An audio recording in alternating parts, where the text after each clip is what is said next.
فإذا قضيتم مناسككم فاذكروا الله كذكركم آباءكم أو أشد ذكرا فمن الناس من يقول ربنا آتنا في الدنيا وما له في الآخرة من خلاق. نو کله چې تاسو خپل د حج عبادتین اعمال ادا کړئ نو الله تعالی یو دوای په شان د یادول تاسو د خپل پلارینه په شان او زیات یو دول د الله تعالی په کور دی. نو په خلق کې ځنه هغه څوک چې ویایي اے د میجربا ته میشته هر څه په دنیا کې شروع کا او دغه کس د پوره په آخرت کې هیڅ برخه نشته. ومنهم من يقول ربنا آتنا في الدنيا حسنة وفي الآخرة حسنة وقنا عذاب النار.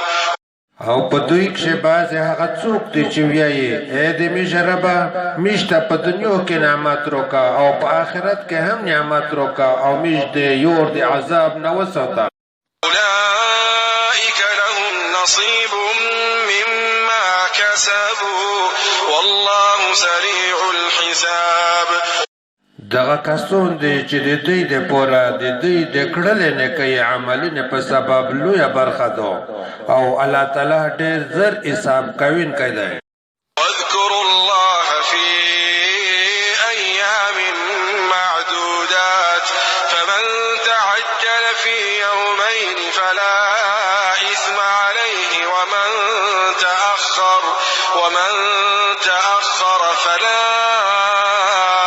إثم عليه لمن اتقى واتقوا الله واعلموا أنكم إليه تحشرون.